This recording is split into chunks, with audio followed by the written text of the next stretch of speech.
तो Jaipur literature festival में आपका स्वागत है। जयपुर लिटरेचर फेस्टिवल बहुत खूबसूरत रहा और 5 दिन तक ये चला था। इसमें एक जो बाज़ार था वो भी इसका एक ख़ास अट्रैक्शन रहा। यहाँ पर ऐसे प्रोडक्ट्स थे जो लोगों को लुभाते रहे और ऐसे प्रोडक्ट्स के बारे में हम आपको बताएंगे और साथ ये भी बताएंगे कि यहाँ आने वाले जो लोग थे जिन्होंने अपने जो प्रोडक्ट्स को यहाँ पर प्रेजेंट किया था उनका क्या व्यू रहा है। तमाम तरह की चीज़ें हम आपको बताते रहेंगे।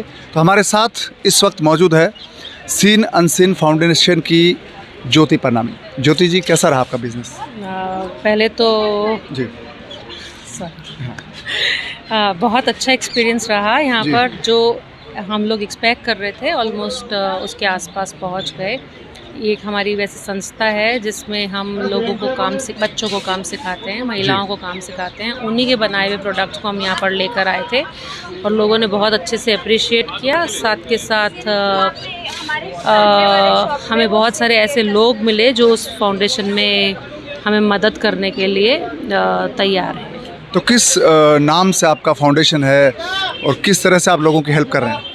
ये सीन अनसीन फाउंडेशन है जिसमें जो बच्चे सिलाई सीखना चाहते हैं या कपड़ों से रिलेटेड कोई भी चीज़ सीखना चाहते हैं वो सब चीज़ें हम उनको सिखाते हैं। फिर वही लोग प्रोडक्ट बनाते हैं। उन्हीं प्रोडक्ट्स को हम यहाँ बेचने के लिए लेकर आए हैं ताकि उनको अगले उसमें सिखाने के लिए हम ज़्यादा से ज़्यादा चीज़ें अवेलेबल करा सकें। तो आप एक तरह से यहाँ पर जो लिटरेचर फेस्टिवल है इसमें आपके प्रोडक्ट्स जो शोकेस यहाँ पर किए थे आपने, ये एक तरह से विमेन एम्पावरमेंट की दिशा में भी काम है और जो नए युवा है जो फैशन डिज़ाइनिंग वर्ल्ड से आते हैं उनके लिए भी आप एक मौके क्रिएट कर रहे हैं रोज़गार के।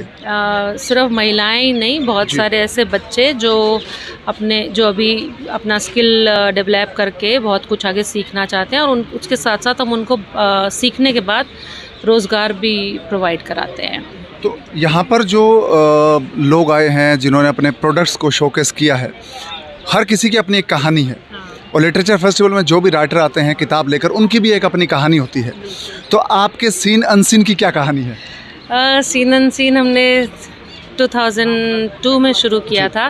तब हमने इसको सिर्फ हार्डकोर बिज़नेस की तरह शुरू किया था। बहुत सालों तक हम ये सब कुछ करते रहे। उसमें बहुत सारे लोग, बच्चे, औरतें सब आते थे काम करने के लिए। तो जैसे जैसे वो लोग काम करने आते गए उन लोगों ने किसी लोगों ने इच्छा जाहिर की कि उनको और कुछ काम सीखना है, अपग्रेड होना है। तो उन्हीं में से कुछ बच्चों को हमने और फीमेल्स को हमने स्टिचिंग, एम्ब्रॉयडरी, ब्लॉक प्रिंटिंग ये सब कुछ सिखाना शुरू किया। सीखते सीखते अभी ज़्यादा वक्त नहीं हुआ फाउंडेशन शुरू किए हुए, पर हम उनको कोई सर्टिफिकेट नहीं दे पाते थे।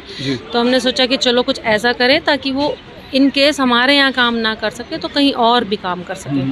तो हमने इसको संस्था को रजिस्टर करवाया।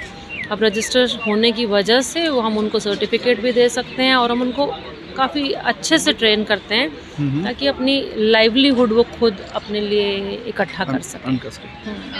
क्या आपका जो फैमिली बैकग्राउंड बिजनेस वाला था या आपकी खुद की जर्नी रही है कि एक एंटरप्रेन्योर के लिए? नहीं, मेरा फैमिली बैकग्राउंड तो बिज़नेस का नहीं है। इनफैक्ट मेरे घर में भी आज तक मेरे पेरेंट्स भी सर्विस में है, मेरे ब्रदर सिस्टर्स सब सर्विस में हैं। They are no one is doing business in my family. मेरी शादी बिजनेस फैमिली में हुई तो वहाँ पहले से ही यही टेक्सटाइल रिलेटेड जॉब था, उनकी शॉप थी उनकी। बस वो वहाँ देखते देखते मन हुआ। उसके पहले मैं पेंटिंग्स और मिनिएचर और ये सब कुछ करती थी। शादी के बाद फैशन डिज़ाइनिंग किया, फिर अपना बुटीक खोला। बुटीक में पहले लोगों की रिक्वायरमेंट के हिसाब से चीज़ें बनाते थे।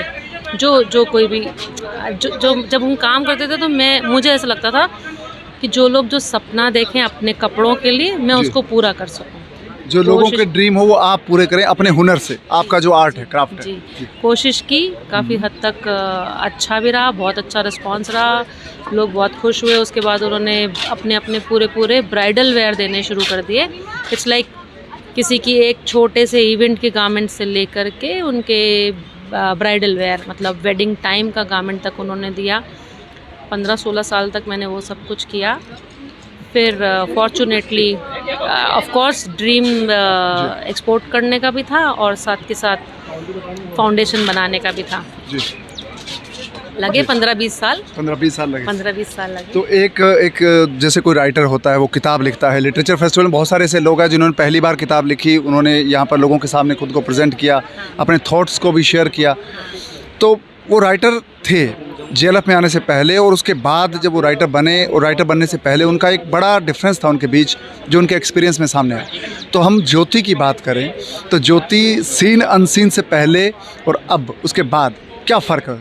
बहुत ज़्यादा फ़र्क है। सीन अनसीन के पहले वो सिर्फ एक हाउसवाइफ थी, जी, ड्रीम भी यही था, शादी, बच्चे, फैमिली एंड ऑल, एक अच्छा घर, गाड़ी और बस वो सब था। पर जब काम करना जो शुरू किया, स्टीरियोटाइप होता है लड़कियों का हाँ, अक्सर। जी, जब काम करना शुरू किया तो वक्त के साथ साथ पता चला, ओहो ये तो ड्रीम नहीं है, ड्रीम कहाँ से कहाँ है। पर हाँ, मज़ा मुझे शुरू से लोगों को सिखाने में आता था, जी, वो भी सीखने के लिए फॉर्चुनेटली लोग भी जुड़ते गए, कारवां यूं ही बनता चला गया, और चला आज ऑलमोस्ट 85 से 100 लोग साथ में काम कर रहे हैं। काफ़ी उनको हम कोशिश कर रहे हैं कि पूरी तरह से इतने ही लोगों को परमानेंट एम्प्लॉयमेंट दे सकें। जयपुर लिटरेचर फेस्टिवल जब शुरू होता है तो एक मकसद के साथ शुरू होता है, एक उम्मीद के साथ शुरू होता है, और इसका जब एंड होता है, समापन होता है, वो भी एक उम्मीद और होप के साथ होता है कि नेक्स्ट ईयर हम फिर मिलेंगे नए सपने, नई चीज़ों के साथ, नए क्रिएशन के साथ। तो आपका क्या यहाँ 5 दिन का एक्सपीरियंस है, इसके बाद आपका क्या नेक्स्ट ईयर के लिए यहाँ दोबारा ड्रीम है आपका? बिल्कुल बिल्कुल, यहाँ आकर के बहुत सारे ऐसे लोग मिले जिन्होंने हमें यूँ कह सकते हैं कि जो फाउंडेशन के लिए हमने स्टेप उठाया उसको बहुत अप्रिशिएट किया। बहुत सारे लोगों ने कोलैबोरेट भी किया, उन्होंने कहा भी, इनफैक्ट वो लोग हमारे इस काम को अप्रिशिएट भी कर रहे हैं, साथ के साथ वो अपने प्लेटफॉर्म्स पे और हमें काम, हमारे यहाँ के जो बच्चे और फीमेल्स जो सीख रही हैं उनको और काम प्रोवाइड करने के लिए उन्होंने कमिटमेंट भी किया।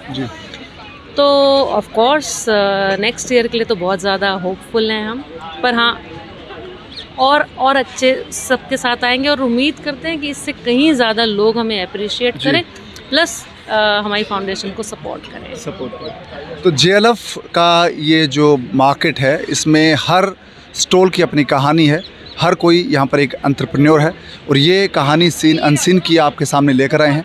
तो इसी तरह से JLF अगली बार जब दोबारा हम यहाँ इकट्ठा होंगे तो इसकी कहानी सीन अनसीन की भी अलग होगी, यहाँ आने वाले तमाम लोगों की होगी, और नई किताबें लोगों के हाथ में होगी। तो आप हमारे साथ जुड़े, आपका बहुत बहुत धन्यवाद। Thank you so very much. तो JLF का आज आखिरी दिन था, तो उम्मीद करते हैं कि अगली बार फिर जुड़ेंगे नए सपने, नई बातों के साथ, नए ख्यालात, नए आइडियाज़ के साथ। तो आप बने रहिए द विंड ट्रैक के साथ, कुमार पवन के साथ।